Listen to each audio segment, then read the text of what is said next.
श्री सीताराम दोस्तों, आज जानते हैं वैशाख माह में आने वाली कृष्ण पक्ष की एकादशी के बारे में, जिस पर युधिष्ठिर महाराज जी द्वारा पूछे जाने पर भगवान श्री कृष्ण ने कहा कि हे युधिष्ठिर, सब पापों का नाश करने वाली, सौभाग्य देने वाली और अंत में मोक्ष प्रदान करने वाली है ये वरुथनी एकादशी।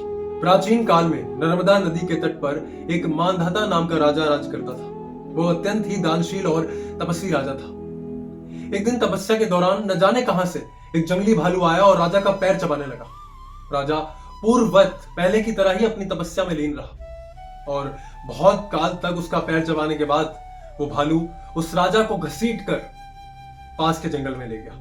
राजा बहुत घबराया, किंतु तापस धर्म अनुकूल उस राजा ने क्रोध और हिंसा ना करके श्री हरि विष्णु से प्रार्थना करी और उसकी एक करुण पुकार सुनकर भगवान श्री हरि वहां प्रकट हो गए और अपने उस सुदर्शन चक्र से उस भालू को काट डाला।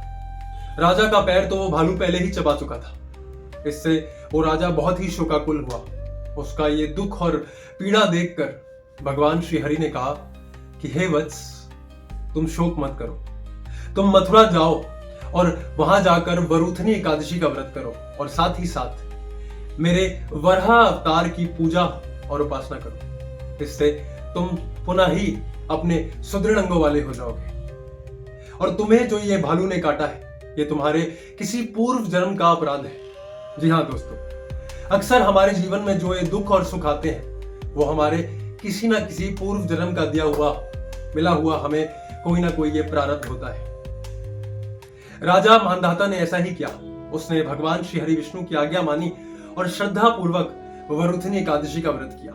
इससे राजा पुनः ही सुंदर और संपूर्ण अंगों वाला हो गया और इसी व्रत के प्रभाव से राजा ने स्वर्ग की प्राप्ति भी करी। जो भी व्यक्ति भय से युक्त हो उसे इस वरुथनी एकादशी का व्रत कर कर भगवान श्री हरि का स्मरण करते रहना चाहिए। इससे उसके सारे पापों का नाश तो होगा ही और अंत में मोक्ष की प्राप्ति भी होगी। आइए अब जानते हैं कि इस एकादशी को करने की तिथि और पारण समय क्या है।